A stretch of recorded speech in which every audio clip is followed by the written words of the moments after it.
ರಾಜಕುಮಾರಿ ತಾರಾ. ಒಮ್ಮೆ ಒಂದು ಶಾಂತ ರಾಜ್ಯದಲ್ಲಿ ರಾಜಕುಮಾರಿ ತಾರಾ ಎಂಬುದಿದ್ದಳು.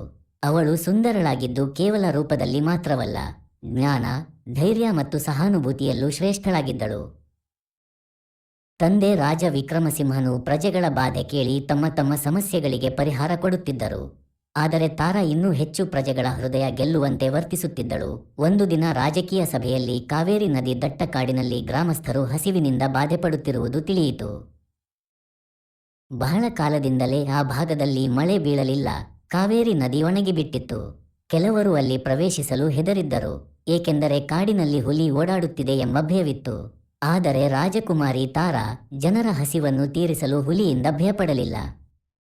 ತಾರಾ ತನ್ನ ತಂಗಡಿ ತೆಗೆದುಕೊಂಡು ತನ್ನ ಗೆಳತಿ ಮಾಲತಿಯನ್ನು ಕರೆದುಕೊಂಡು ಕಾಡಿನ ಕಡೆ ಹೊರಟಳು. ಕಾಡಿನೊಳಗೆ ನುಗ್ಗಿದಂತೆ ಹಳೆಯ ಮರಗಳ ಮೇಲೆ ಹಕ್ಕಿಗಳ ಕೂಗು ಕೇಳಿಬಂತು. ಆಕೆಗೆ ಒಂದು ಚಿಕ್ಕ ಕಿಡಿಗೇಡಿಯಾದ ಬೆಕ್ಕು ಮಗುವನ್ನು ಕಂಡು ಹಾಸುಹೊಕ್ಕಳು ಹತ್ತಿಸಿಕೊಂಡಳು. ದಾರಿ ಮಧ್ಯದಲ್ಲಿ ಆಕೆ ಓಡುತ್ತಿರುವ ಹಸಿವಿನಿಂದ ನರಳುತ್ತಿರುವ ಮಕ್ಕಳು ಮತ್ತು ಮಹಿಳೆಯರನ್ನು ಕಂಡಳು. ಅವರಿಗೆ ತಮ್ಮ ಹಣ್ಣಿನ ಚೀಲದಲ್ಲಿದ್ದ ಹಣ್ಣು ಹಂಚಿದಳು. ಆ ಸಮಯದಲ್ಲಿ ನಿಜವಾಗಿಯೂ ಆ ಹುಲಿ ಅವಳ ಮುಂದೆ ಬಂದು ನಿಂತಿತು. ಎಲ್ಲರೂ ಓಡಿಬಿಟ್ಟರು. ಆದರೆ ರಾಜಕುಮಾರಿ ತಾರಾ ನಿಶ್ಚಲವಾಗಿ ಹುಲಿಯ ಕಣ್ಣಲ್ಲಿ ನೋಡಿದಳು. ಹುಲಿ ಗರ್ಜಿಸಿದರೂ ತಾರಾ ಬೆದರಲಿಲ್ಲ. ಆಕೆ ತನ್ನ ಕೈಯಲ್ಲಿ ಬೆಕ್ಕು ಮಗುವನ್ನು ತೋರಿಸಿದಳು. ಆ ಹುಲಿ ತಕ್ಷಣ ಶಾಂತವಾಗಿ ಬಂದು ತನ್ನ ಮಗುವನ್ನು ನೋಡಿದಂತೆ ನೋಡಿತು.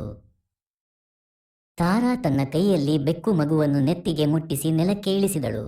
ಹುಲಿ ಮಗುವನ್ನು ಹಿಡಿದು ಹಿಂತಿರುಗಿದಂತೆ ಅರಣ್ಯದೊಳಗೆ ಹೋದಿತು. ಜನರು ಆಶ್ಚರ್ಯದಿಂದ ರಾಜಕುಮಾರಿ ತಾರಾ ಕಡೆ ನೋಡಿದರು. ಅವಳು ನೋಡುತ್ತಿದ್ದಂತೆ ಹೇಳಿದಳು, ಭಯ ನಮ್ಮನ್ನು ಹಿಂದೆ ತಳ್ಳುತ್ತದೆ, ಪ್ರೀತಿ ಮತ್ತು ಧೈರ್ಯ ನಮ್ಮನ್ನು ಮುಂದೆ ಸಾಗಿಸುತ್ತದೆ. ಬಳಿಕ ಆಕೆ ಗ್ರಾಮಸ್ಥರೊಂದಿಗೆ ಸೇರುವಂತೆ ನೀರನ್ನು ಬೇರೆ ಹಳ್ಳಿಗಳಿಂದ ತರಲು ಯೋಜನೆ ರೂಪಿಸಿತು. ಕೆಲವು ದಿನಗಳಲ್ಲೇ ಹಳ್ಳಿಗಳಿಂದ ಬಟ್ಟಲಿನಲ್ಲಿ, ಮಡಕೆಯಲ್ಲಿ ನೀರು ತರಲು ಯುವಕರು ಸಹಾಯ ಮಾಡಿದ್ರು. ಹಳ್ಳಿಗಳು ಮತ್ತೆ ಜೀವಂತವಾಯಿತು. ತಂದೆ ರಾಜ ವಿಕ್ರಮಸಿಂಹ ಈ ಸುದ್ದಿ ಕೇಳಿ ಸಂತೋಷಪಟ್ಟರು. ತಾರಾ, ನೀನು ಸಿಂಹದ ಧೈರ್ಯವನ್ನು ಹೊಂದಿದ್ದೀಯೆ ಮತ್ತು ಹೃದಯದಲ್ಲಿ ಕರುಣೆ ತುಂಬಿಕೊಂಡಿದ್ದೀಯೆ ಎಂದು ಶ್ಲಾಘಿಸಿದರು. ಕಾಲ ಕಳೆಯುತ್ತಿದ್ದಂತೆ ರಾಜಕುಮಾರಿ ತಾರಾ ತನ್ನ ರಾಜ್ಯವನ್ನು ಶ್ರದ್ಧೆಯಿಂದ ನೋಡಿಕೊಳ್ಳುತ್ತಾ ಹೆಣ್ಣು ಮಕ್ಕಳ ಶಿಕ್ಷಣಕ್ಕಾಗಿ ಶಿಬಿರಗಳನ್ನು ಆರಂಭಿಸಿದಳು. ಅವಳು ಪ್ರತಿಭಾಶಾಲಿ ಹುಡುಗಿಯರನ್ನು ಶಕ್ತಿಶಾಲಿ ನಾಯಕಿಯರಾಗಿ ರೂಪಿಸುತ್ತಾ ಧೈರ್ಯದಿಂದ ಜನರ ಪರ ಹೋರಾಡಲು ಪ್ರೇರಣೆಯಾದಳು. ರಾಜಕುಮಾರಿ ತಾರಾ ಜನರ ಹೃದಯದಲ್ಲಿ ಅಮ್ಮ ಎಂಬ ಹೆಸರಿನಿಂದ ನೆಲೆಸಿದಳು. ಅವಳ ಹೆಸರು ತಾರಾ ಇದ್ದರೂ ಆಕೆ ನಕ್ಷತ್ರಕ್ಕಿಂತ ಹೆಚ್ಚು ಬೆಳಕು ಹರಡುವ ಶಕ್ತಿಯನ್ನು ಹೊಂದಿದ್ದಳು. ಆಕೆ ನಡೆದು ಹೋದ ದಾರಿ ಬೇರೆಯವರಿಗೆ ಬೆಳಕು ತೋರಿಸುತ್ತಲೇ ಇತ್ತು. ಈ ಕಥೆಯನ್ನು ಇಷ್ಟಪಟ್ಟಿದ್ರೆ ದಯವಿಟ್ಟು ಲೈಕ್ ಮಾಡಿ, ನಿಮ್ಮ ಅಭಿಪ್ರಾಯವನ್ನು ಕಾಮೆಂಟ್ನಲ್ಲಿ ತಿಳಿಸಿ ಮತ್ತು ಇನ್ನಷ್ಟು ಕಥೆಗಳಿಗಾಗಿ ಚಾನೆಲ್ಗೆ ಸಬ್ಸ್ಕ್ರೈಬ್ ಮಾಡಿಕೊಳ್ಳಿ. ಬೆಲ್ ಐಕಾನ್ ಒತ್ತಿ ಹೊಸ ಕಥೆಗಳ ಅಪ್ಡೇಟ್ ಸಿಗಲು ನಿಮ್ಮ ಅಭಿಪ್ರಾಯವನ್ನು ಕಾಮೆಂಟ್ನಲ್ಲಿ ತಿಳಿಸಿ. ಮುಂದಿನ ವಿಡಿಯೋದಲ್ಲಿ ಮತ್ತೆ ಭೇಟಿಯಾಗೋಣ.